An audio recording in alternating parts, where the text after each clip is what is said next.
तो last time मैंने आपको ना एक स्प्रिंग और 2 ब्लॉक्स वाली प्रॉब्लम करवाई थी, राइट? अब यहाँ पे मैं उसको कंपेयर करता हूँ कि इलास्टिक कोलिजन किस टाइप का होता है, ठीक है?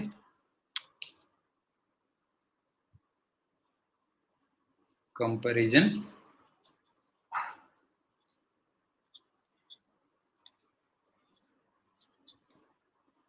विद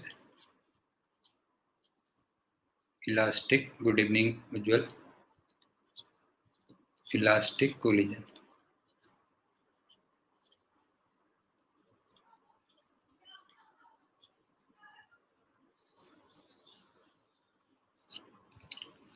सबसे पहले तुम ये देखो कि ये वाली जो प्रॉब्लम थी ना,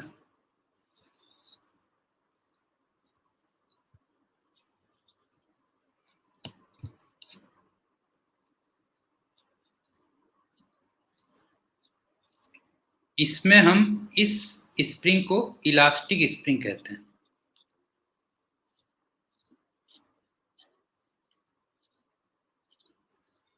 अब वो हर जगह लिखा नहीं होता कई बार इलास्टिक स्प्रिंग, लेकिन जो भी स्प्रिंग हम लोग यहाँ पे पढ़ते हैं उसका मतलब ही इलास्टिक स्प्रिंग होता है। और इलास्टिक स्प्रिंग का मतलब क्या होता है, ध्यान से देखना बेटा। इसका मतलब ये होता है कि फाइनल में जब सब कुछ जैसे ना V1 डैश और V2 डैश, तुम्हें याद होगा V1 डैश और V2 डैश हमने निकाला था।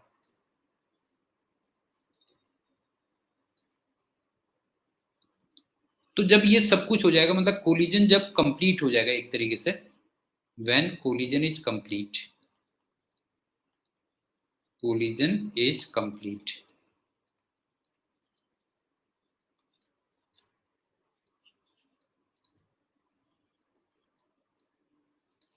तो जो स्प्रिंग होगा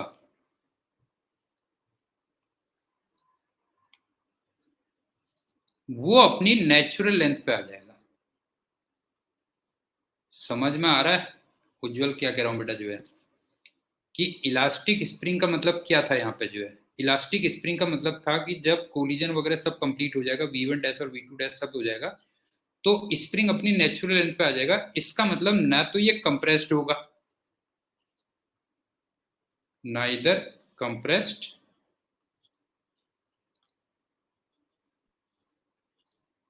हाँ अभी कर रहा हूँ रुक जा, and nor it is elongated.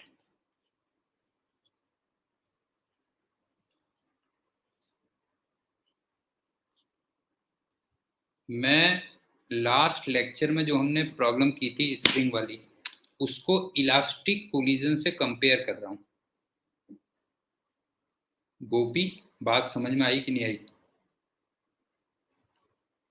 इस प्रॉब्लम में जो हम स्प्रिंग लेते हैं वो इलास्टिक स्प्रिंग लेते हैं। अब भले ही क्वेश्चन में न लिखा हो, लेकिन उसको हम क्या लेते हैं, इलास्टिक स्प्रिंग। और इलास्टिक स्प्रिंग का मतलब क्या होता है, जब कोलिजन वगैरह सब कंप्लीट हो गया तो फिर स्प्रिंग अपनी नेचुरल लेंथ पे आ गया। इसका मतलब न तो वो कंप्रेस्ड है न ही इलोंगेटेड है। उज्जवल नोट कर लिया और समझ गया? पहले ही बता बेटा। जो है नोट कर लिया और समझ गया? पहले ही बता कि न तो वो कंप्रेस्ड है न ही इलोंगेटेड है।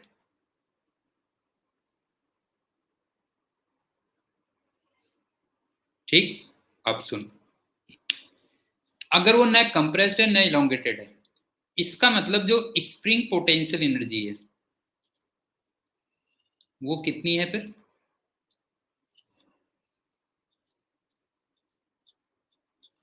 जीरो है बस, हो गया।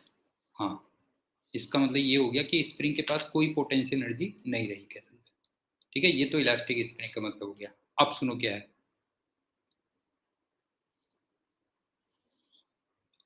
ये मान लो वन बॉडी है, ये टू बॉडी है, ये V1 से जा रही थी और ये V2 से जा रही थी, और V2 तुम्हें V1 से ज्यादा दिया हुआ है। तो एक बात बताओ कि जब ये टकराएंगे ना,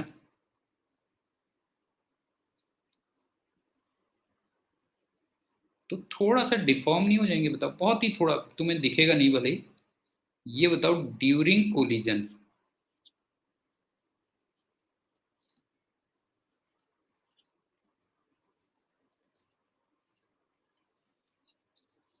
बॉडीज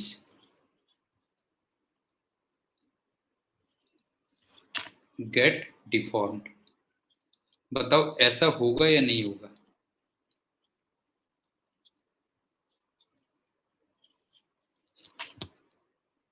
बहुत ही कम होगा, लेकिन तुम्हें दिखे, बहुत ही शॉर्ट टाइम के लिए होगा और तुम्हें दिखेगा भी नहीं।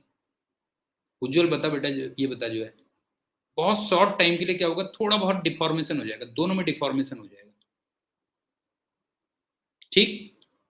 अब ये जो डिफॉर्मेशन है, ये वहां पे अगर कंपेयर करूं तो जो स्प्रिंग कंप्रेस हुआ था उसके इक्विवेलेंट है बेटा जो है। मतलब ये जो डिफॉर्मेशन हुआ है, दिस डिफॉर्मेशन,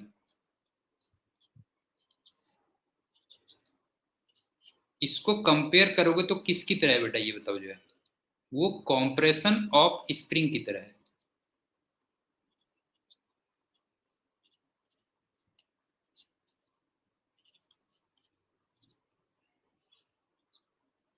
समझ में आया? गोपी समझ में आया? ये जो डिफॉर्मेशन हुआ है वो किसकी तरह है बता, कॉम्प्रेशन ऑफ स्प्रिंग की तरह है। अब ये बता, इस डिफॉर्मेशन की वजह से या कॉम्प्रेशन की वजह से एक इक्वल एंड अपोजिट फोर्स लगा था ना, equal and opposite force act किया था कि नहीं किया था, बताओ जो है।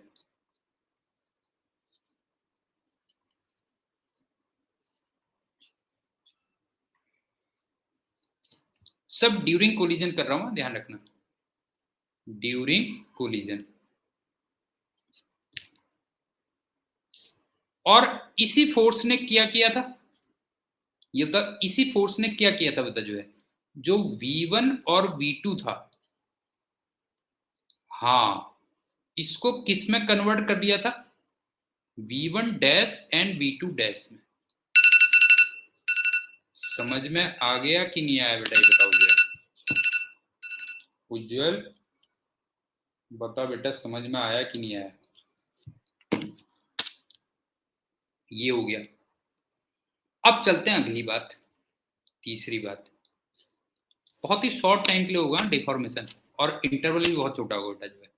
तीसरी बात, अब ये बता कि मैक्सिमम डिफॉर्मेशन पे,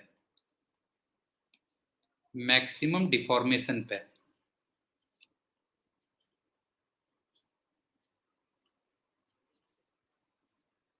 उनके पास एक कॉमन वेलोसिटी होगी कि नहीं होगी, बताओ जो है, बताओ। मैक्सिमम डिफॉर्मेशन पे उसके पास एक कॉमन वेलोसिटी होगी कि नहीं होगी, तो जो है उनके पास एक कॉमन वेलोसिटी होगी, कॉमन वेलोसिटी। और वो कैसे दी जाती थी जरा बताओ, P total upon M total. ये आ गया। ठीक। अब फोर्थ पॉइंट, ये ध्यान से देखना बेटा जो है, इलास्टिक कोलिजन का मतलब क्या है, हाँ ध्यान से देखना।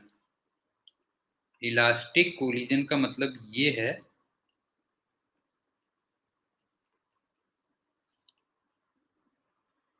कि after collision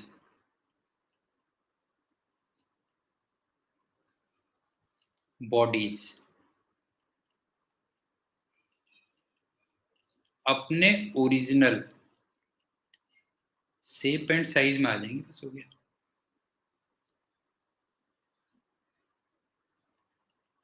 shape and size में आ जाएंगे।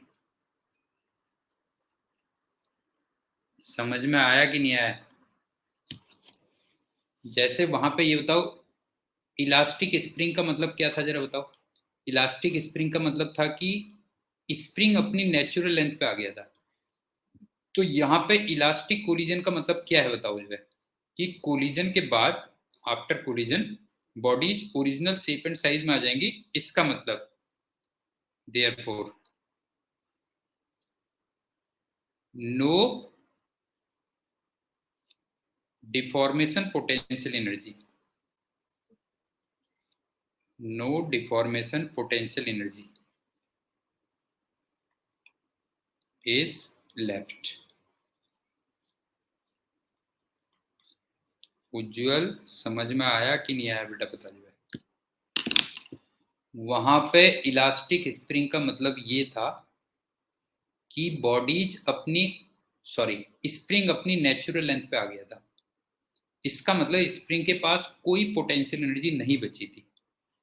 लेकिन यहाँ पे इलास्टिक कोलिजन का मतलब क्या है कि कोलिजन कंप्लीट होने के बाद बॉडीज अपनी ओरिजिनल शेप एंड साइज में आ जाएंगी।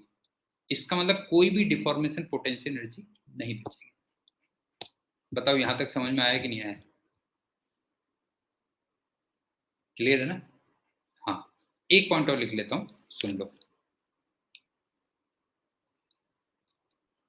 वहां पे मैंने तुम्हें एक्स एम पूछा था।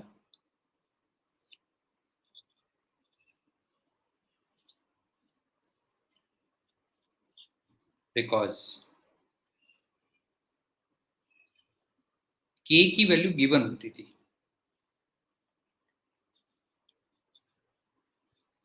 यहां पे के तो डिफाइंड होता नहीं है कुछ।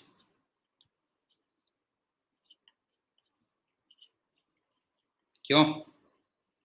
मेका बता, इस सिचुएशन में कोई के थोड़ी डिफाइन होता है। एक्चुअल रियल लाइफ में कोई के थोड़ी डिफाइन होगा दो बॉडीज के बीच में, के तो डिफाइन नहीं होता है। ठीक, इसका मतलब maximum deformation potential energy, maximum deformation potential energy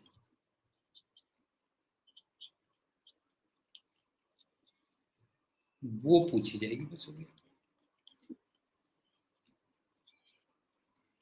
बाकी जब मैं एग्जाम्पल कराऊंगा वो तुम्हें समझ में आ जाएगा। उज्जवल, अगर पॉइंट्स नोट कर लिए तो बता दे, मैं एक बार रिपीट कर देता हूँ सारे points.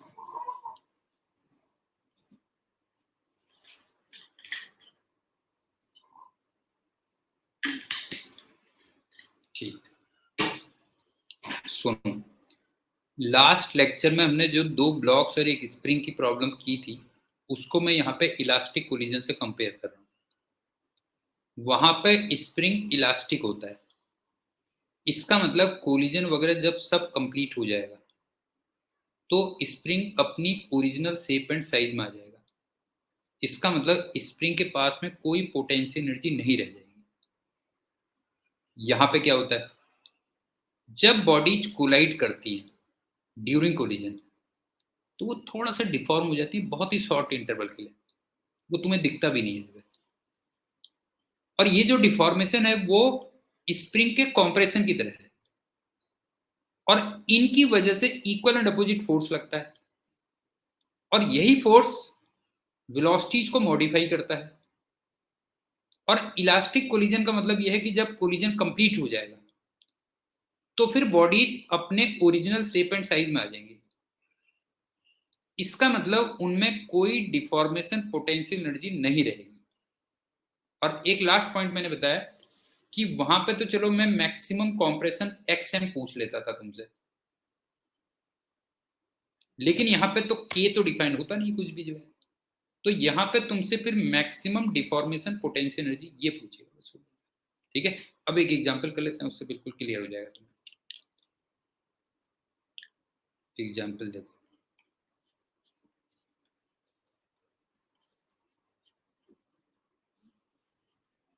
Head on elastic collision दिया हुआ है।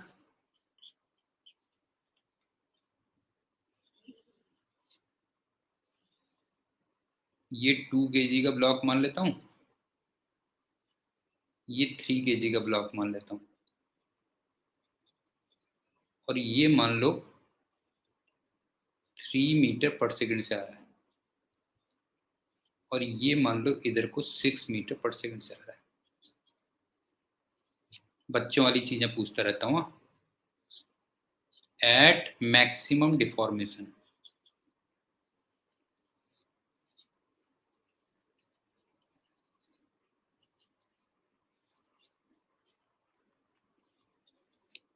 कॉमन वेलोसिटी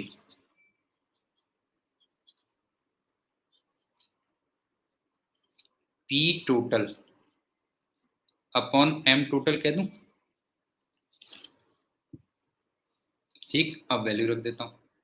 टोटल मोमेंटम कितना है देखो, +6 2 kg वाले के पास है, -18 दूसरे के पास है, अपॉन टोटल मास 5, तो इसका मतलब मेरे ख्याल से -2.4 मीटर पर सेकंड हो गया। मेरे का बता बेटा, ये समझ में आया कि नहीं आया? +6 का मोमेंटम तो 2 kg के पास है और -18 का मोमेंटम 3 kg वाले के पास है, अपॉन टोटल मास कर दिया तो -2.4 मीटर पर सेकंड ये हो गया। ठीक है। अब दूसरी बात, उज्जवल क्लियर है? क्लियर है? बता उज्जवल, क्लियर है ना? अब दूसरी बात, आफ्टर कोलिजन, ये तो हम कई बार कर चुके हैं, फिर भी लिख दे रहा हूं, V2 कितना होगा बताओ? 2 - 3 अपॉन टोटल मास।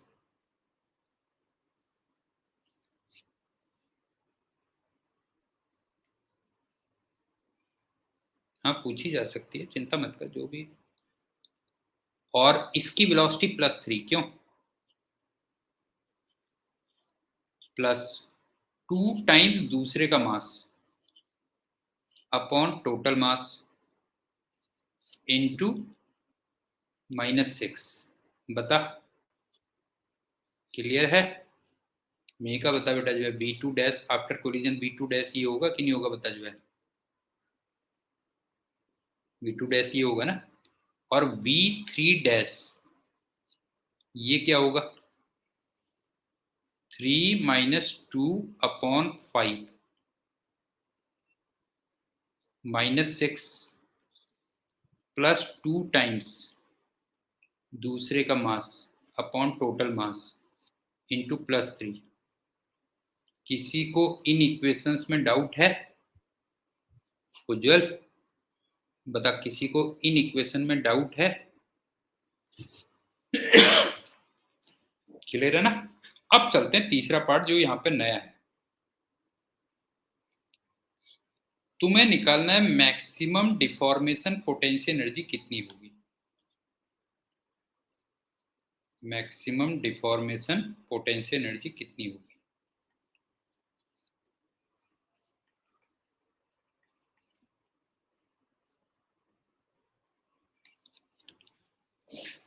अब सुनो,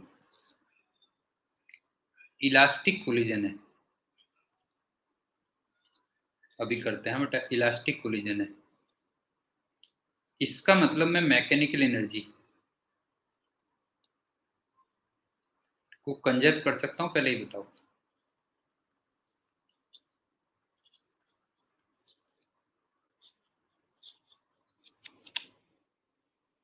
हाँ बेटा, इसका मतलब इनिशियल मैकेनिकल एनर्जी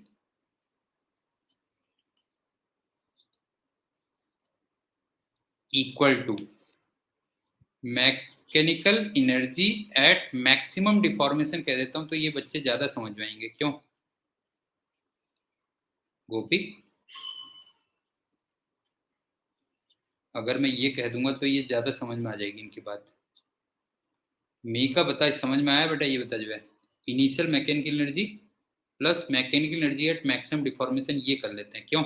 अब इनिशियल मैकेनिकल एनर्जी कितनी है देख, 12m×3 मेरे ख्याल से। क्यों? 3 और 6 थी ना, 3 और 6, हाँ, प्लस हाफ 3×6 ये थी। क्यों उज्जवल? ये बता बेटा, ये समझ में आ गया? इनिशियल ये थी। अब वहां पे कितनी हो गई सुन, 12 2 + 3 इंटू 2.4 क्यों? एक तो ये होगा, प्लस u की मैक्सिमम वैल्यू हो गई, बस हो गया। हाँ ये हो गया, बस हो गया, u की मैक्सिमम वैल्यू हो गई, तो यहां से u मैक्स निकाल।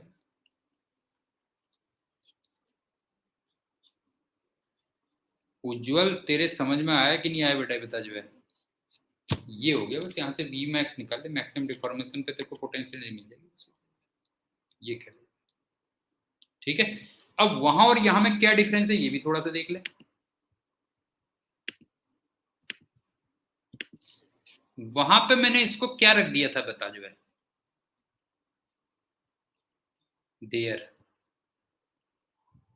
हाँ वहां पे रख दिया था हाफ के एक्स मैक्स का स्क्वायर रख दिया था, बस हो गया, क्योंकि के नोन था, के वहां पे डिफाइंड होता था बेटा जो है, इसलिए एक्स मैक्स निकाल लिया था। यहाँ पे के कोई चीज डिफाइन है नहीं, तो मैंने पूरा यू मैक्स पूछ लिया, बस हो गया। मी का समझ में आ रहा है कि नहीं आ रहा है? बाकी सारी चीजें सेम है, बस डिफरेंस ये है कि वहां पे के डिफाइन होता था, इसलिए मैं एक्स मैक्स पूछता था। यहाँ पे के डिफाइन नहीं है, तो मैं पूरे का पूरा क्या कर रहा हूँ बताओ, यू मैक्स पूछ रहा हूँ, ये समझ में आ गया ना? ठीक, अब हम चलते हैं वेरिएबल मास, और वो लास्ट टॉपिक है हमारा पास।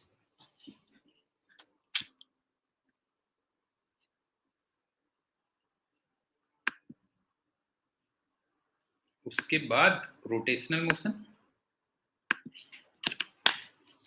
उसके बाद चलेगा रोटेशनल मोशन, वेरिएबल मास,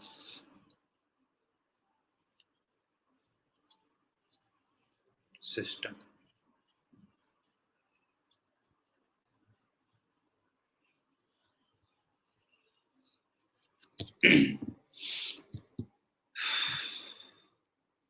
उज्जवल बेटा, ये है वेरिएबल मास सिस्टम। हाँ, सबसे पहले तो चलते हैं कुछ एग्जांपल्स में। हाँ,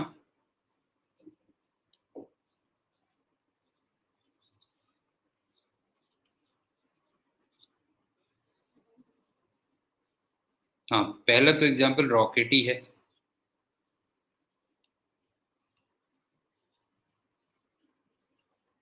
दूसरा एग्जांपल देखना, हाँ, ये स्मूथ सरफेस है, यहाँ पे एक गंदा बच्चा खड़ा है और वो बीड़ी पी रहा है बेटा जो है, बीड़ी पीते ना गंदे बच्चे, ठीक है, स्मूथ सरफेस में बीड़ी पी रहा है बेटा जो है। तो अब ये बता, जब वो धुआं इधर को फेंकता है तो वो पीछे को जाता है कि नहीं जाता, बता बता। अगर गंदा बच्चा बीड़ी पिएगा और वो धुआं इधर को फेंकेगा, तो बता जो है वो पीछे को जाएगा कि नहीं जाएगा, बता बच्चा। स्मूथ सरफेस है बेटा जो है, ये बता जो है। उज्जवल कुछ समझ में आ रहा है कि नहीं आ रहा, बता जो है। कुछ लग रहा है कि नहीं लग रहा, बता जो है। ये हो गया। और रॉकेट में क्या हुआ, रॉकेट भी तो बीड़ी पी रहा है और क्या कर रहा है, ये बता। रॉकेट भी तेरे को नहीं लग रहा बेटा बीड़ी पी रहा है, वो धुआं पीछे को फेंक रहा है, तो वो आगे को जा रहा है। बता ऐसा हो रहा है कि नहीं हो रहा, बता जो है। क्यों ये हो रहा है? और जरा देख, इसका मास चेंज हो रहा है कि नहीं हो रहा है, मास इज चेंजिंग।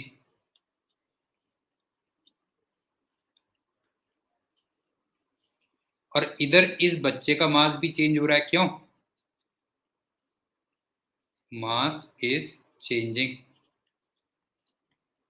अब ये सारी ताने बाने बाद में जोड़ूंगा मैं, चिंता मत कर।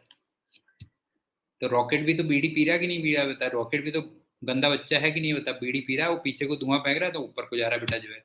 ये हो गया। अब तीसरा देख,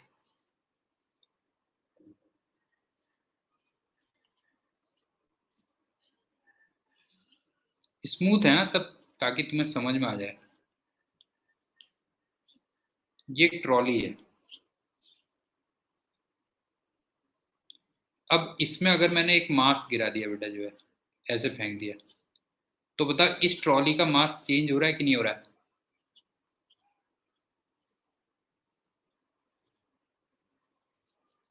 बता। मास चेंज हो रहा है ना, ठीक।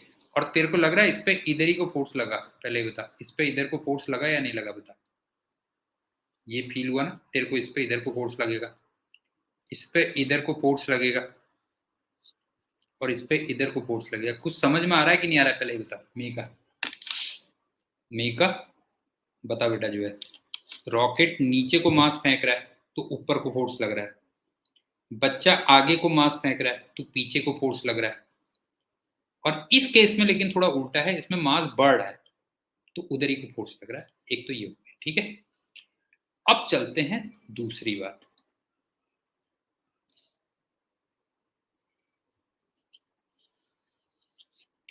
अच्छा हाँ, उस समय मैं सोच रहा था एक्चुअली में क्या बोलना है, अब समझ में आ गया उज्जवल।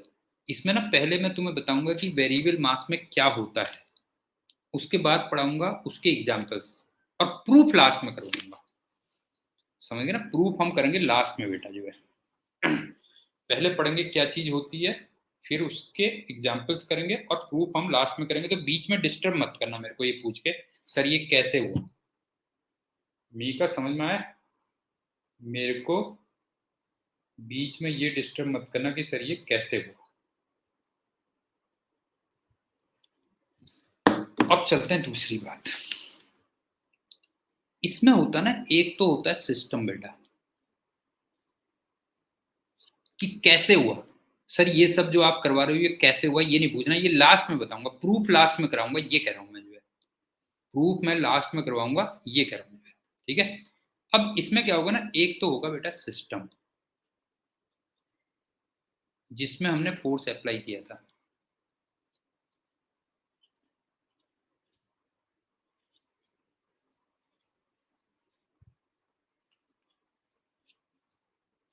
और एक होगा मास टू बी एडेड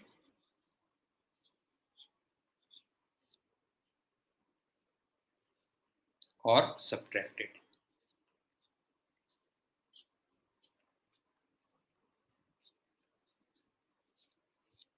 इसको मैं डीएम कह लो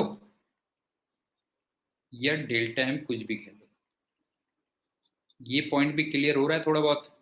ये बताओ, इसमें एक तो सिस्टम आएगा जिसपे फोर्स अप्लाई होगा, और एक मास टू बी एडेड और सब्ट्रैक्टेड हुआ, डीएम या डेल्टा एम, ये कह लो। एक ये चीज आएगी बेटा, ठीक है। अब चलते हैं तीसरी बात। एक आएगी रिलेटिव वेलोसिटी।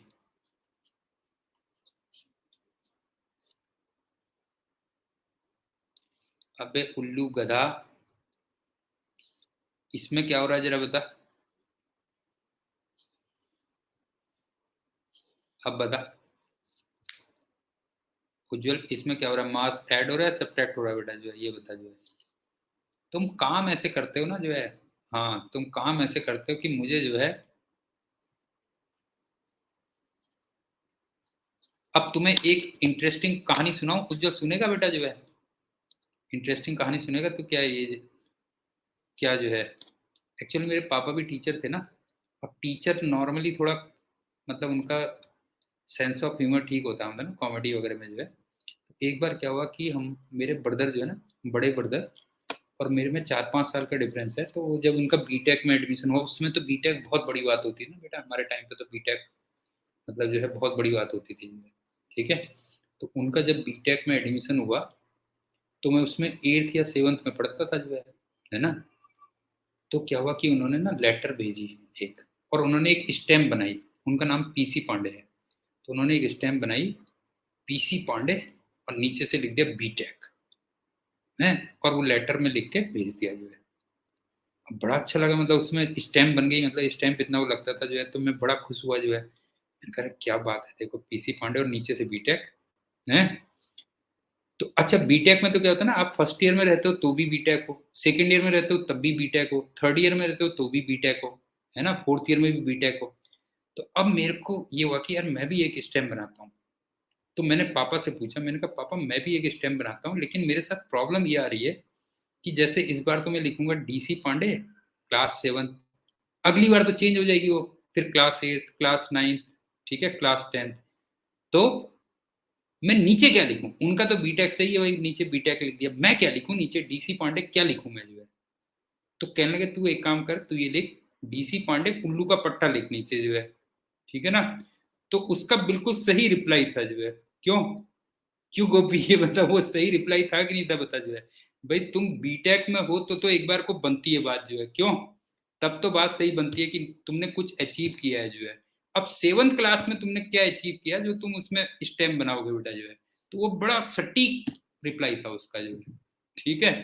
तो सुनो, तो एनीवे अब क्या हुआ देखो, सिस्टम एक होगा जिसमें फोर्स लगेगा, और दूसरा मैंने तुमसे कहा कि मास जो ऐड होगा सब्ट्रैक्ट होगा उसका डीएम या डेल्टा एम दिया, और तीसरा मैं क्या कर रहा हूं कि एक रिलेटिव वेलोसिटी आएगी बेटा, रिलेटिव वेलोसिटी।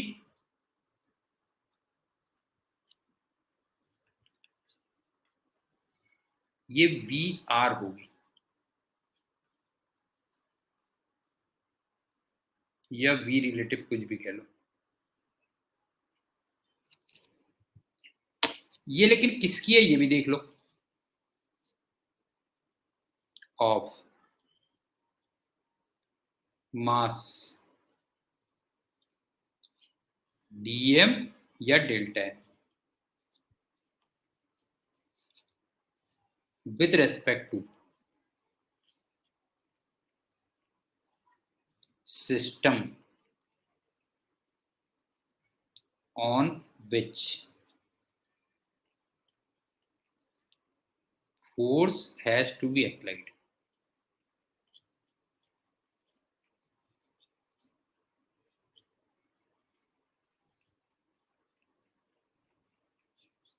अभी सब ताने माने जुड़ेंगे, हाँ बेटा ध्यान रखना, अभी सब कुछ आएगा।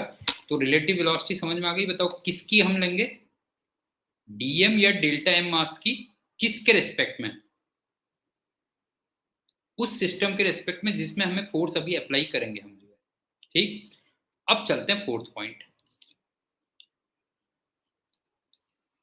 एक बात बता कि अगर मान ले ट्रेन जा रही है, ठीक है,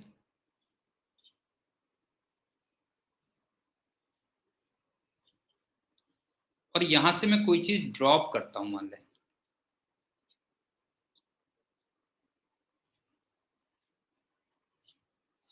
अच्छा इसका मास कम हो रहा है, ध्यान रखना बेटा जी। तो अब ये बता, अगर ड्रॉप करता हूं तो इसकी वेलोसिटी भी वी ही होगी ना, बता गोपी। मान ले कोई ट्रेन जा रही है और उससे कोई चीज ड्रॉप करता हूं तो बता उसकी वेलोसिटी भी वी ही होगी ना। तो इस केस में जरा बता रिलेटिव वेलोसिटी कितनी होगी। हाँ, रिलेटिव वेलोसिटी जीरो हो जाएगी। लेकिन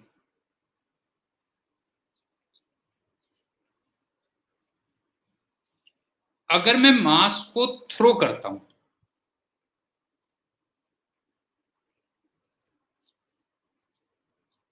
दोनों में डिफरेंस है, तो क्या तब भी रिलेटिव वेलोसिटी जीरो होगी। ये बता, तब भी क्या रिलेटिव वेलोसिटी जीरो होगी, तब जीरो नहीं होगी।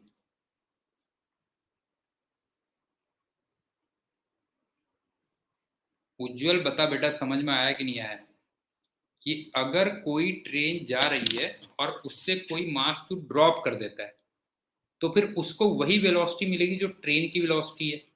इसका मतलब अभी तो रिलेटिव वेलोसिटी जीरो हो गई, लेकिन अगर मास को मैं थ्रो करता हूं तो फिर डेफिनेट है कि रिलेटिव वेलोसिटी जीरो नहीं होगी,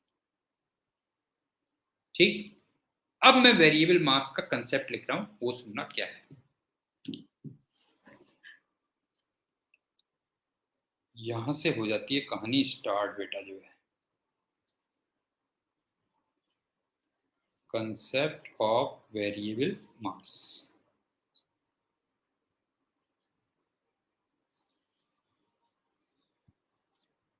सबसे पहली बात,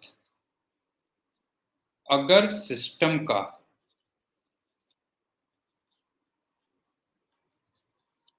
मास डिक्रीज कर रहा है या इंक्रीज कर रहा है, किसी भी सिस्टम का मास तुम्हें डिक्रीज होता हुआ दिखाई दे या इंक्रीज होता हुआ दिखाई दे, देन तू जानते ही है, देख उज्जवल तेरे को मैंने मॉनिटर बनाया था ना, तो ये सारी बातें मेरे से मत किया कर, तू जानते ही है, पहले भी तेरी मेरी बात हो चुकी है ये। तेरी मेरी बात हुई है कि नहीं हुई है बता जो है। तो बस हो गया, मेरे को कोई नहीं, मैं तो पेपर बना देता हूँ। जैसे मैं अभी जब अभी मैं जाऊंगा अक्टूबर में, तो अक्टूबर के 1-2 तारीख को मैं पेपर बना के रख दूंगा, बस हो गया। उसके बाद तेरा काम है, बस हो गया, तू कर लेना अब जो है। पॉइंट क्लियर हुआ तेरा? क्या है बेटा जो है। तो सुन, अगर सिस्टम का मास डिक्रीज हो रहा है या इंक्रीज हो रहा है, देन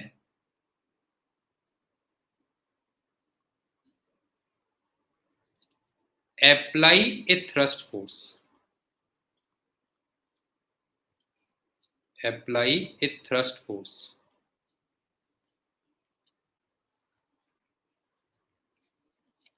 on system।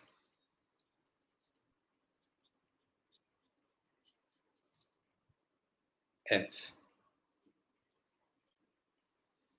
पहला पॉइंट समझ में आया? बताओ, अगर किसी भी सिस्टम का मास इंक्रीज हो रहा है या डिक्रीज हो रहा हो, तो तुम्हें सिस्टम पे एक थ्रस्ट फोर्स F अप्लाई करना है। ये पॉइंट क्लियर हो रहा है? पहले ये बताओ बेटा जो है, अप्लाई करना है, ठीक है। अब दूसरी बात,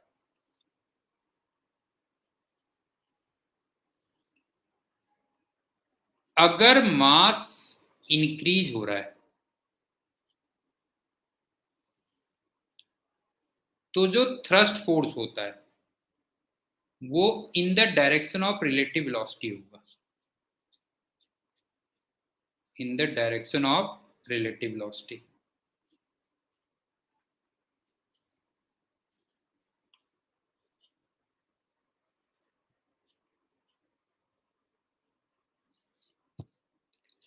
और अगर मास डिक्रीज कर रहा है तो फिर थ्रस्ट फोर्स किधर को लगेगा? इन अपोजिट डायरेक्शन,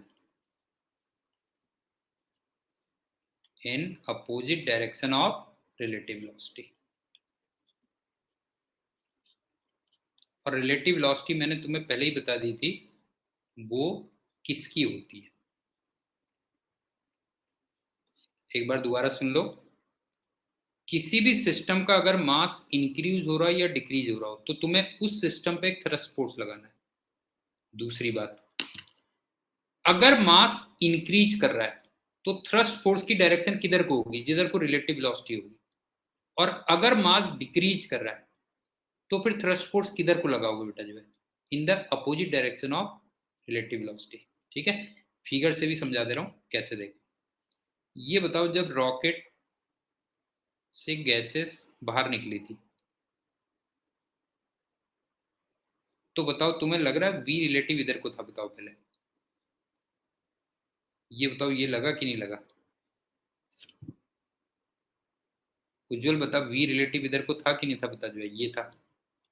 और इसका मास डिक्रीज कर रहा था, तो जरा देखना इस पे फोर्स किधर को लगा बेटा, ये बता जो है, इस पे फोर्स किधर को लगा था? जरा बता जो है, ऊपर को नहीं लगा था? बता। अब जरा बता, जब मास डिक्रीज हो रहा है तो फोर्स किधर को लग रहा है? जरा बता जो है। Force is anti parallel to v relative, था या नहीं था? बता। ये हो गया। दूसरा एग्जांपल देख,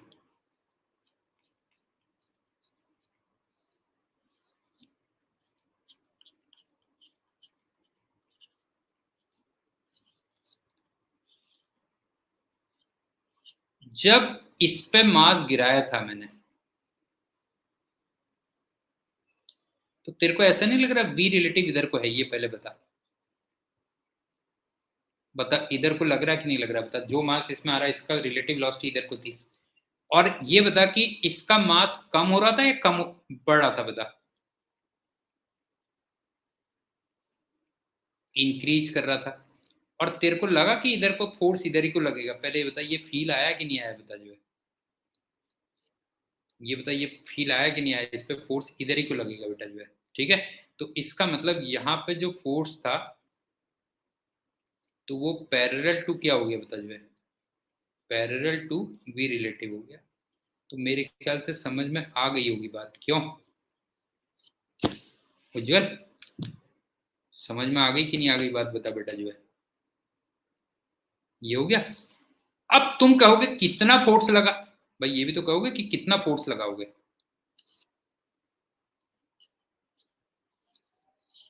अब जो तुम फोर्स लगाओगे वो तुम लिखना सीधे सीधे V relative into plus minus dm/dt लगा देना बस।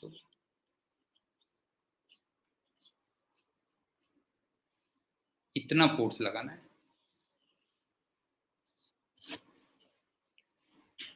अच्छा यहीं से तुम्हें लग रहा होगा कि अगर मास बढ़ रहा है, देख बेटा यहां से भी लग रहा होगा ना, इफ मास इज इंक्रीजिंग, तो जरा देखना dm/dt प्लस में आएगा,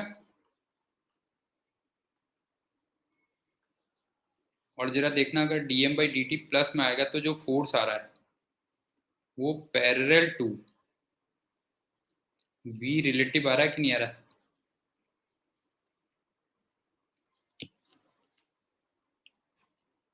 और अगर मास कम हो रहा है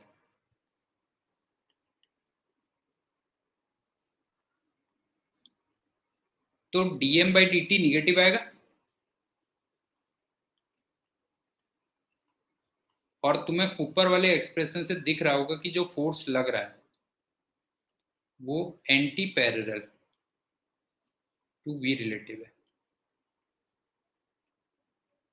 अच्छा V रिलेटिव को कभी मैं VR लिख दे रहा हूँ, कभी कभी VR भी लिख दे रहा हूँ, तो कंफ्यूज मत होना, ध्यान रखना बेटा जो है V रिलेटिव को कभी कभी मैं क्या लिख दे रहा हूँ, VR भी लिख दे रहा हूँ।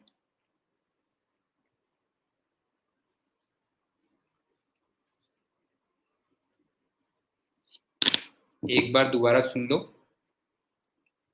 अगर तुम्हें किसी भी सिस्टम का मास इंक्रीज होता हुआ दिखाई दे या डिक्रीज होता हुआ दिखाई दे तो तुम्हें एक थ्रस्ट फोर्स अप्लाई करना है सिस्टम पे।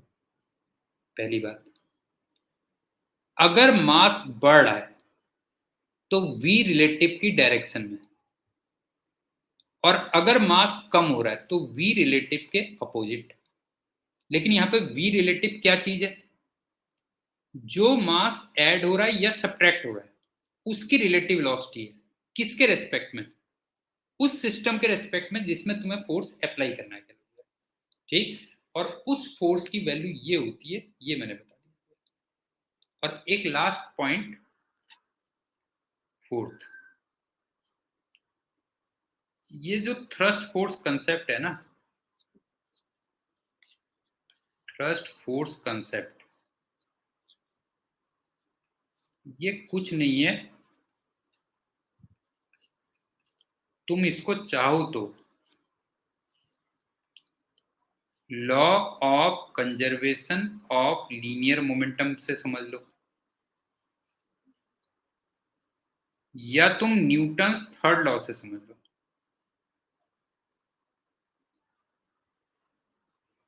दोबारा सुन लो, जो मैं थ्रस्ट फोर्स का कंसेप्ट कह रहा हूं उसको चाहे तो तुम law of conservation of linear momentum कह लो, और या फिर न्यूटन थर्ड लॉ कह लो बस।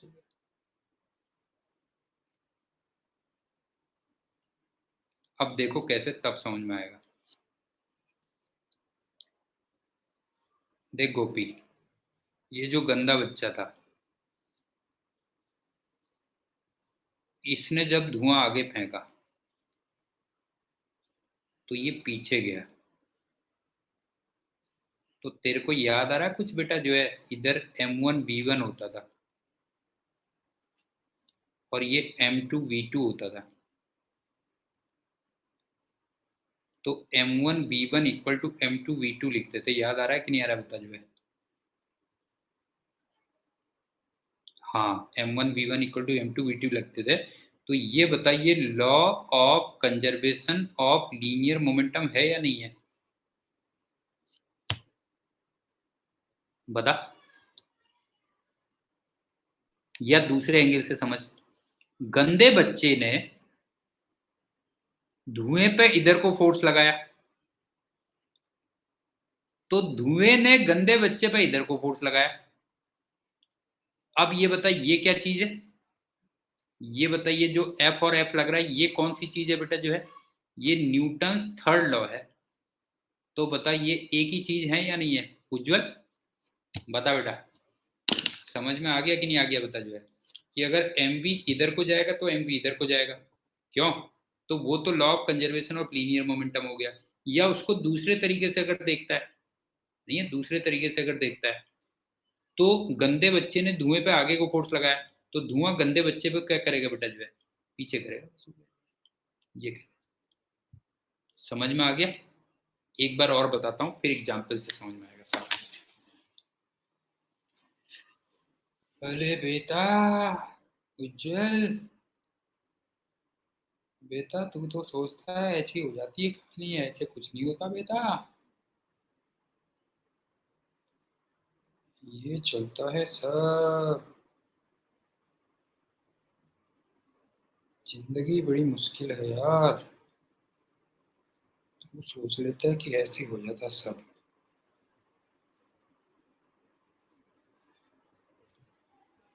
सुनो, अगर किसी भी सिस्टम का मास तुम्हें इंक्रीज होता हुआ दिखाई दे या डिक्रीज होता हुआ दिखाई दे तो उस पर एक थ्रस्ट फोर्स लगाना है, पहली बात। ये जो थ्रस्ट फोर्स का कंसेप्ट है और कुछ नहीं है, law of conservation of linear momentum कह लो या न्यूटन थर्ड लॉ, जिससे भी तुम्हें समझ में आता हो वो लगा लो। दूसरी बात, अगर मास कम हो रहा है तो रिलेटिव वेलोसिटी के अपोजिट लगेगा थ्रस्ट फोर्स, और अगर मास बढ़ रहा है तो रिलेटिव वेलोसिटी की डायरेक्शन में लगेगा। अब ये रिलेटिव वेलोसिटी क्या चीज है? रिलेटिव वेलोसिटी उस मास की रिलेटिव वेलोसिटी है जो ऐड हो रहा है या सब्ट्रैक्ट हो रहा है, किसके रेस्पेक्ट में? मेन सिस्टम के रेस्पेक्ट में, जिसमें तुम्हें थ्रस्ट फोर्स अप्लाई करना है। और मैंने तुम्हें थ्रस्ट फोर्स का फॉर्मूला दे दिया, वो v relative into plus minus dm by dt ये होता था। ऐसा क्या, क्लियर है ना? यहाँ तक कोई थ्योरी में कंफ्यूजन है? बताओ उज्जवल, बता, कोई थ्योरी में कंसेप्ट तो वो तो नहीं है, प्रॉब्लम तो नहीं है? बता, क्लियर है ना? अब एग्जाम्पल्स से क्लियर होगा तुम्हें और बातें। बेटा उज्जवल तू तो है भला शैतान।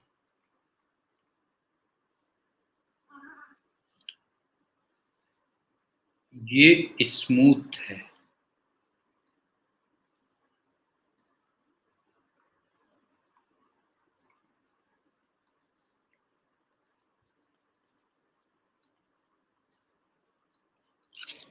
और ये इधर को वेलोसिटी चल रही है इसकी, इसमें बच्चा है और कई सारे स्टोन्स भी हैं बेटा जो है।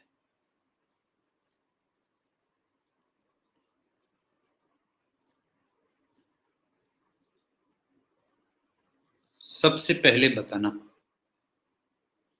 कि अगर स्टोन्स ड्रॉप करेगा,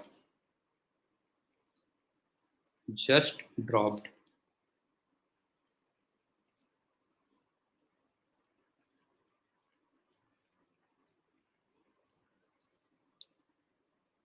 हाँ, तो ऑल्दो मास इज डिक्रीजिंग,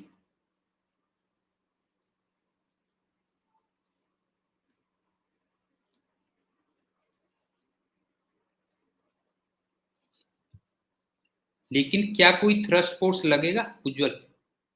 बता, अगर वो स्टोन्स को जस्ट ड्रॉप करता जाए तो ऑल्दो मास इज डिक्रीजिंग, लेकिन इस केस में थ्रस्ट फोर्स नहीं लगेगा। थ्रस्ट फोर्स वो जीरो होगा, बिकॉज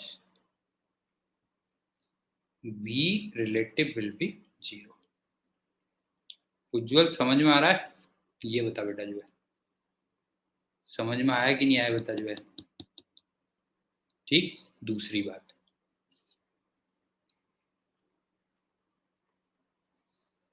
टू एक्सिलरेट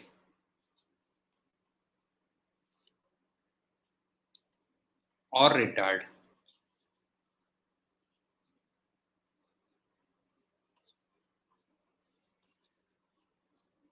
स्टोन्स को थ्रो करना पड़ेगा।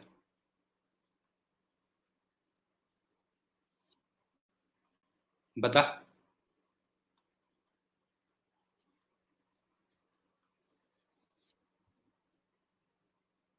गोपी, अगर तू चाहता है कि एक्सीलरेट कर रहा है या रिटार्ड करना है तो स्टोन्स को थ्रो करना पड़ेगा। ठीक, अब ये बता एक्सीलरेट करने के लिए किधर को थ्रो करना पड़ेगा बता। अगर तू चाहता है कि एक्सीलरेट करना है तो किधर को, हाँ अपोजिट करना पड़ेगा, बिल्कुल सही कहा। तो इसके लिए जो थ्रो करना पड़ेगा वो अपोजिट करना पड़ेगा या लेफ्ट साइड में करना पड़ेगा। क्यों?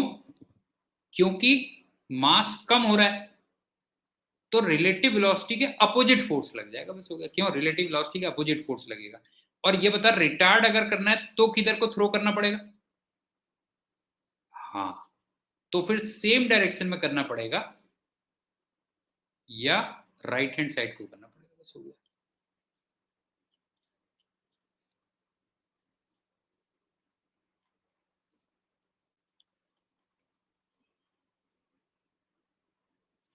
ये है, समझ में आ गया ना? क्योंकि अगर तू राइट साइड को थ्रो करेगा तो रिलेटिव वेलोसिटी राइट साइड में होगी और मास डिक्रीज हो रहा है। क्यों मास डिक्रीज हो रहा है? तो इसका मतलब उसके अपोजिट लग जाएगा। तो मेरे ख्याल से एक बेसिक समझ में आ गया होगा कि अगर तुम जस्ट ड्रॉप करोगे तो कुछ नहीं होगा, थ्रो करोगे तो एक थ्रस्ट फोर्स लगेगा। अगर मुझे एक्सिलरेट करना है तो पीछे को थ्रो करोगे, और अगर रिटार्ड करना है तो फिर आगे को थ्रो करोगे। ये ठीक। अब मैं रॉकेट की इक्वेशंस लिखता हूं, उससे तुम्हें सब समझ में आ जाएगा।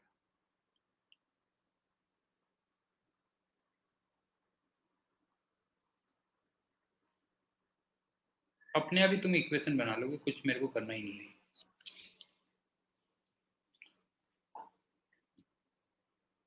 ये बताओ कि अगर गैसेस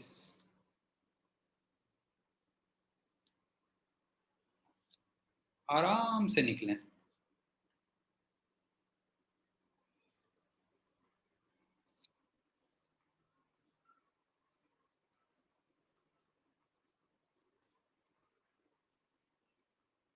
कूल एटमॉस्फेयर में,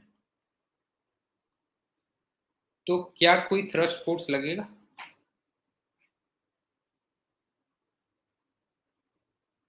नहीं लगेगा ना, हाँ। तो उस केस में कोई थ्रस्ट फोर्स नहीं लगेगा।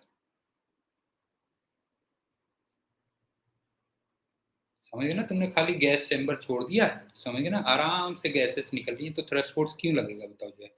क्यों? बिकॉज वी रिलेटिव क्या होगा उस केस में? वो जीरो ही हो गया ना एक तरीके से। हाँ ये दूसरी बात। एक्चुअल में होता क्या है ना, थोड़ा बहुत, अब वो तो खैर रॉकेट तो यार बहुत बड़ी चीज है, ठीक है ना, हम तो खाली एक बहुत ही छोटी बेसिक चीज पढ़ते हैं बेटा जो है।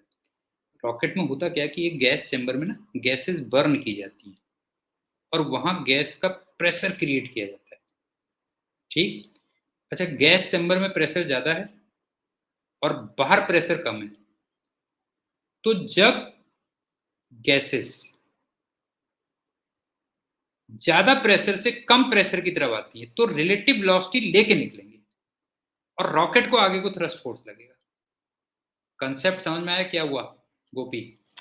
गैस चेंबर में गैसेस बर्न की जाती है, वहां प्रेशर क्रिएट किया जाता है खूब। अब जब गैसेस ज्यादा प्रेशर से कम प्रेशर की तरफ आएंगे, मतलब एटमॉस्फेयर में आएंगे, समझ गए ना, तो क्या होगा? वो रिलेटिव वेलोसिटी लेके निकलती है बेटा जो है, समझ गए ना, रिलेटिव वेलोसिटी लेके निकलती है। ठीक। तो वो जो है क्या होगा, फिर ऊपर को क्या लगेगा? थ्रस्ट फोर्स लगेगा। समझ में आ गया होगा ना, कंसेप्ट समझ में आ गया होगा। तो दूसरे केस में तुम ये कह सकते हो कि यहाँ पे जो रिलेटिव वेलोसिटी होती है ना, रिलेटिव वेलोसिटी, इसको हम एग्जॉस्ट वेलोसिटी भी कहते हैं, ऑल्सो कॉल्ड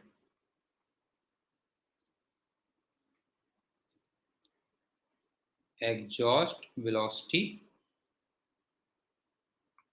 ऑफ गैसेस। ये हो गया तीसरी बात। यहां पर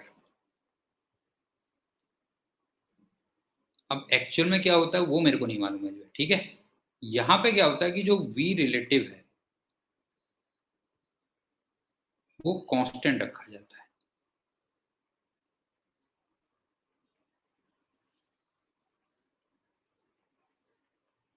वो कुछ टाइम के बाद जब मैं प्रूव करूंगा तो तुम्हें समझ में आ जाएगा कि कैलकुलेशंस में हम वी रिलेटिव को क्यों कांस्टेंट रखते हैं। इसका मतलब क्या हुआ देखो, जैसे मान लो अभी रॉकेट की वेलोसिटी 10 है और गैसेस की वेलोसिटी नीचे को 2 है या 3 मान लेता हूँ, चलो ठीक है। तो जो रिलेटिव है वो 13 है। बताओ क्लियर है कि नहीं है? बता गोपी। रॉकेट की 10 है और इसकी 3 है मान ले, तो रॉकेट ये 13 हो गई। कुछ टाइम के बाद रॉकेट की मान लो 11 हो गई, तो गैसेस की थोड़ी कम हो जाएगी, 2 हो जाएगी। अभी भी बताना रिलेटिव कितनी है? 13 है। अब समझ में आ रहा है क्या हो रहा है बेटा जो है? नहीं है अब भी क्या है? ये है। इसका मतलब वेलोसिटी ऑफ रॉकेट क्या हो रहा है जरा बताओ।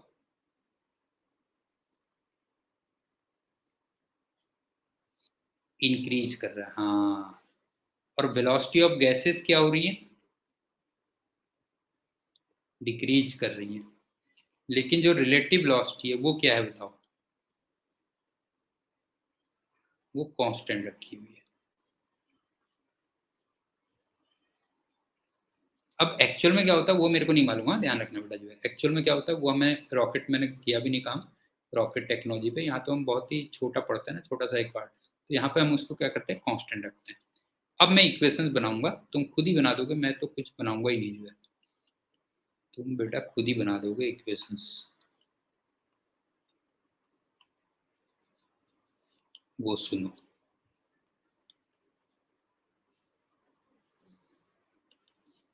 मान लो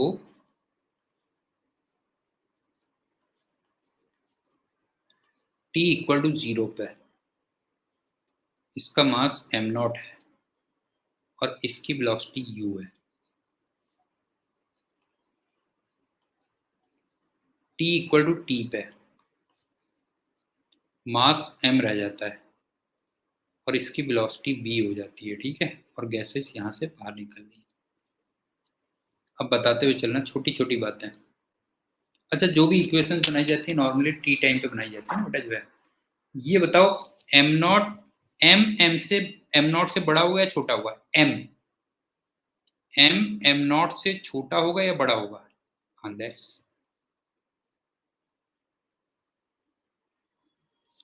दूसरा, खुद ही बताते रहोगे तुम, बस मुझे कुछ नहीं करना। दूसरा, v बड़ा होगा या u बड़ा होगा? बच्चों वाली बात है, v बड़ा होगा या u बड़ा होगा? बेटा v बड़ा होगा। अब जो भी इक्वेशंस बनाएंगे वो एट टाइम t बनाएंगे, हाँ।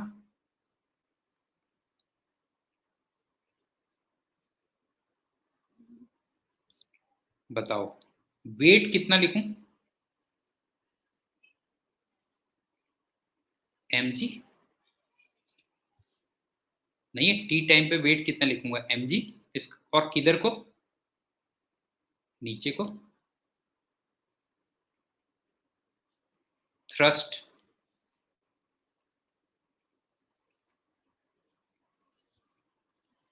f। वो बताओ v रिलेटिव माइनस dm/dt ऊपर को। बताओ उज्जवल, समझ में आया कि नहीं आया? ये तो टी टाइम पे जो वेट होगा वो तो mg होगा नीचे को, और थ्रस्ट क्या लगेगा? v रिलेटिव माइनस dm/dt ऊपर को। फिफ्थ, ये बता जो नेट फोर्स होगा वो f माइनस डब्ल्यू ऊपर को होगा। बच्चों वाली बात है, क्यों? f माइनस ये हो गया। सिक्स्थ, ए की नेट वैल्यू वो एफ नेट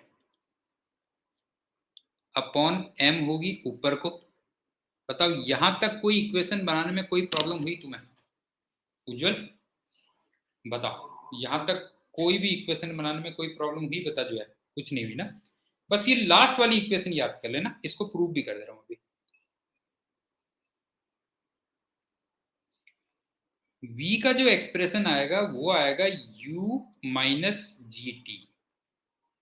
ये तो ग्रेविटी की वजह से आ गया, u माइनस जी टी तो ग्रेविटी की वजह से आ गया, प्लस ये वाला टर्म और ऐड हो गया, बस v relative ln m not upon m। बस ये तुम्हें याद करना और कुछ नहीं करना।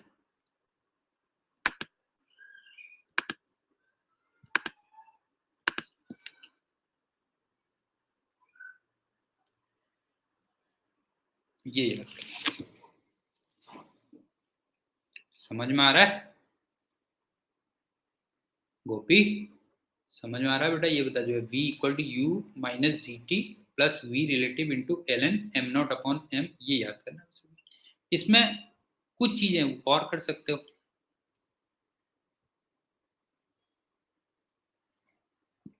कि समटाइम्स u की वैल्यू 0 होगी,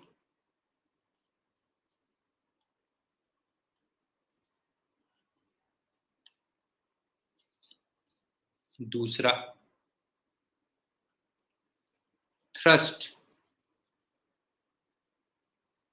normally very very greater than weight होता है। इसका मतलब माइनस जी टी को कैन बी नेग्लेक्टेड।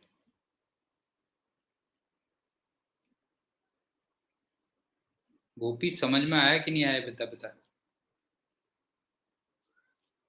कि नॉर्मली क्या होता है ना, थ्रस्ट फोर्स बहुत ज्यादा होता है वेट से, तो जो माइनस जीटी वाला है उसको कुछ केसेस में आप नेग्लेक्ट भी कर सकते हो, क्योंकि वो किसकी वजह से आ रहा है ये बता, ये वाला किसकी वजह से आ रहा है बता? ये तो वेट की वजह से आ रहा है ना, समझ गए बेटा? ये तो आ रहा है वेट की वजह से। और ये वाला टर्म किसकी वजह से आ रहा है? उज्जवल समझ में आ रहा है बेटा? ये बता, ये वाला टर्म किसकी वजह से आ रहा है? ये थ्रस्ट की वजह से आ रहा है, ये कह लीजिए। हाँ ठीक। अब ये लास्ट वाली इक्वेशन को मैं प्रूव कर दे रहा हूँ, बस ये देख ले लास्ट वाली इक्वेशन को प्रूव कैसे करता हूँ।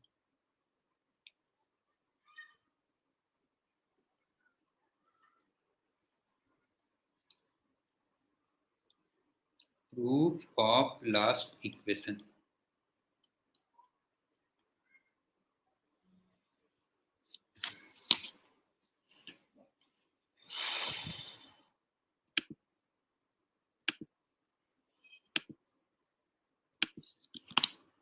ये बता, जो ए नेट था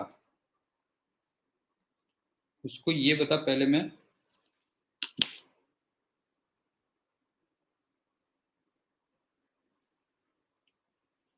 अबे उल्लू गधा, तब भी इतना ज्यादा फोर्स मिलता है थ्रस्ट फोर्स, समझ में आया?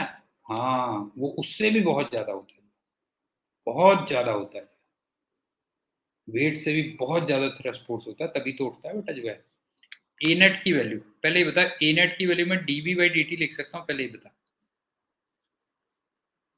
बता।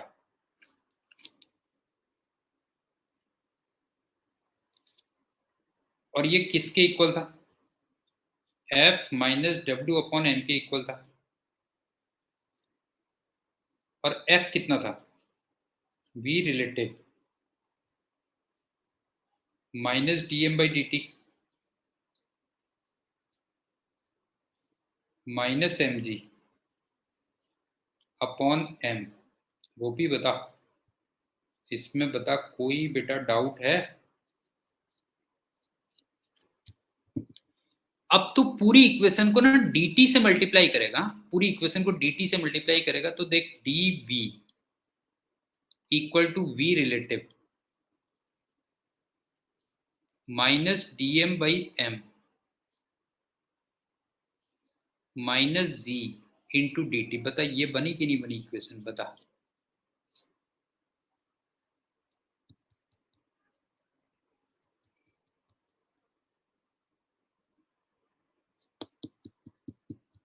पूरी इक्वेशन को dt से मल्टीप्लाई कर बेटा जो है, पूरी इक्वेशन को dt से मल्टीप्लाई कर तो ये इक्वेशन बनी। अब इंटीग्रेशन करते हैं देख। यहां पे लिमिट्स होंगी u से लेके v तक।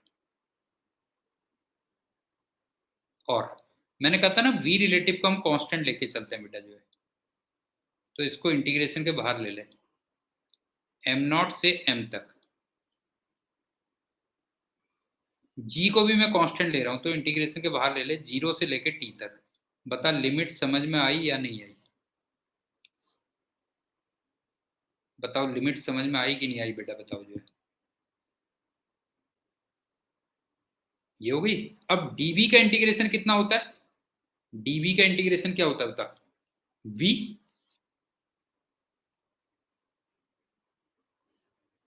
लिमिट्स होंगी u से लेके v तक, equal to minus v relative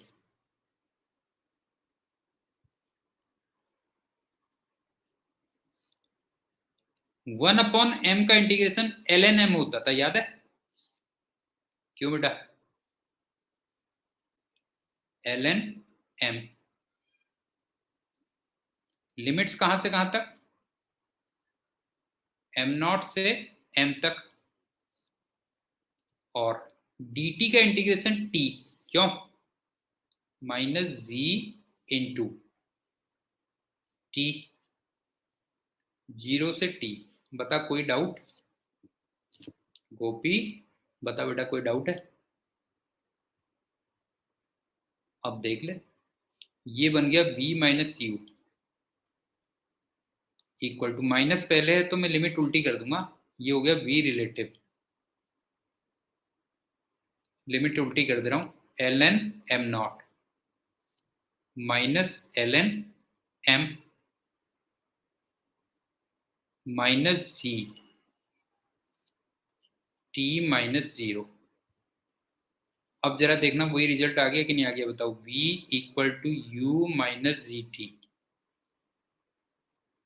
plus v relative ln।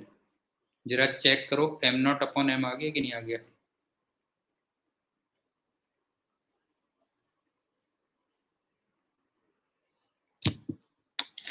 अब समझ में आ गया? उज्जवल क्लियर हो गया बेटा कैसे निकलता है जो है। और तेरे को ये भी समझ में आ रहा होगा कि v रिलेटिव को मैंने क्यों कांस्टेंट रखा था।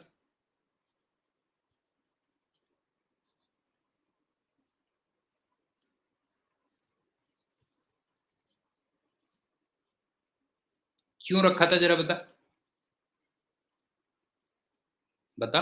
v रिलेटिव को क्यों कांस्टेंट रखा था बता जो है, क्वेश्चंस में मैंने क्यों कहा था बेटा जो है। हाँ, या कह ले वो इंटीग्रेशन के बाहर आ जाए, क्यों? नहीं है, ताकि वो इंटीग्रेशन के बाहर आ जाए ना बेटा जो है,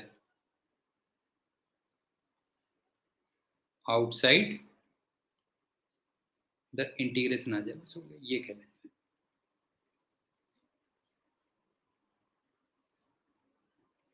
तो मेरे ख्याल से रॉकेट की सारी इक्वेशंस अपने आप सेल्फ एक्सप्लेनेटरी है, क्यों? सेल्फ एक्सप्लेनेटरी है, एक्सेप्ट लास्ट वाली। लास्ट वाली इक्वेशन क्या थी? v equal to u minus g t plus v relative ln m0 upon m। इसमें से जो माइनस जी टी आ रहा है वो तो ग्रेविटी की वजह से आ रहा है, और जो v relative ln m0 upon m आ रहा है वो थ्रस्ट फोर्स की वजह से आ रहा है। अब करते हैं एग्जांपल्स।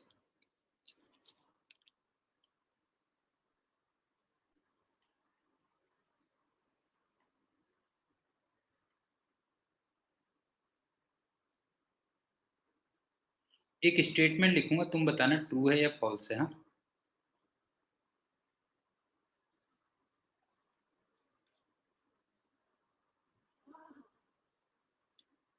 रॉकेट में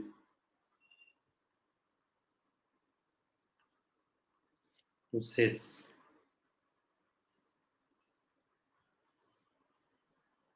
आउटसाइड एयर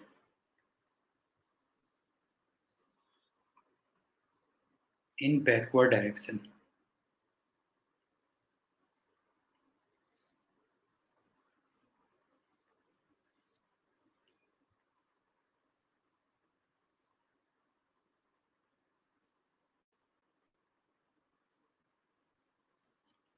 टू गेट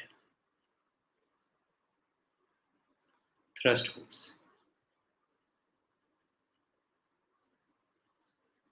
बताओ। अच्छी तरीके से पढ़ लो, अच्छी तरीके से पढ़ लो।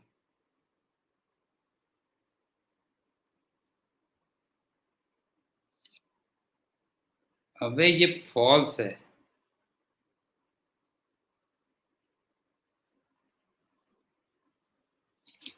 वो बाहर वाली एयर को थोड़ी पुश करता है।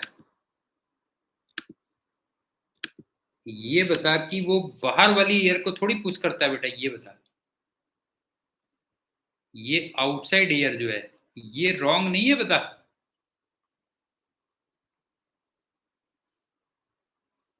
वो तो जो अपनी एयर होती उसी को बाहर को फेंकता है जो है। वो भी समझ में आया कि नहीं आया बता जो है।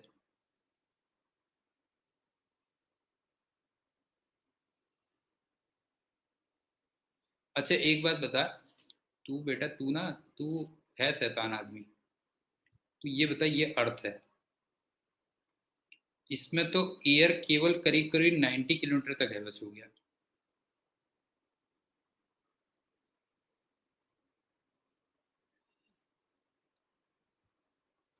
अब जब रॉकेट यहां पहुंच जाएगा, अब बता किसको पीछे को फेंकेगा। उज्जवल अब बता, जब रॉकेट यहां पहुंच जाएगा तो किसको पीछे फेंकेगा, ये बता बेटा जो है। बता। आप समझ में आया। जब वो एयर से बाहर निकल गया तो फिर किसको पीछे फेंकेगा बेटा, जब वो मून पे जा रहा है तो किसको पीछे फेंकेगा, समझ में आ गया होगा। तो वो जो अपने अंदर की गैसेस होती हैं उन्हीं को बाहर फेंकता है बेटा जो है।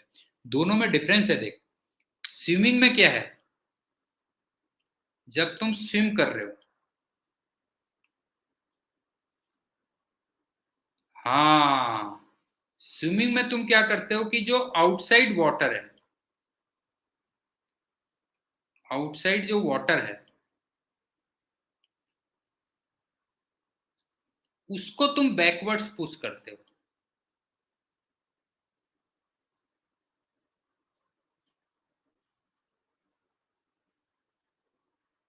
गोपी समझ में आ रहा है, दोनों में लगता वही है, न्यूटन थर्ड लॉ लग रहा है, अगर देखोगे तो न्यूटन थर्ड लॉ लग रहा है कि आप पानी को पीछे को फोर्स लगा रहे हो तो पानी तुम पे आगे को लगा रहा है। लेकिन रॉकेट में क्या हो रहा है बता जो है, रॉकेट में उल्टा चल रहा है बेटा जो है। रॉकेट में जो अपने अंदर की गैसेस हैं, समझ गया ना, इनसाइड जो गैसेस हैं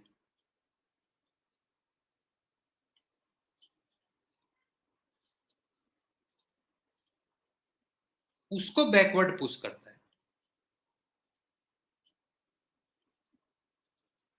मेरे ख्याल से अब कंफ्यूजन नहीं होना चाहिए, क्यों। स्विमिंग और रॉकेट में थोड़ी सी फिजिक्स में डिफरेंस होता है बेटा, ये ध्यान रखना जो है। न्यूटन थर्ड लॉ लग रहा है, ऐसा नहीं है न्यूटन थर्ड लॉ नहीं लग रहा है उसमें जो है। न्यूटन थर्ड लॉ दोनों में ही लग रहा है बेटा जो है।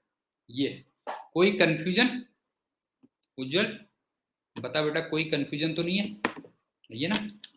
चल फिर अब टाइम कम रह गया, बाकी कल के लेक्चर में करते हैं, ठीक है।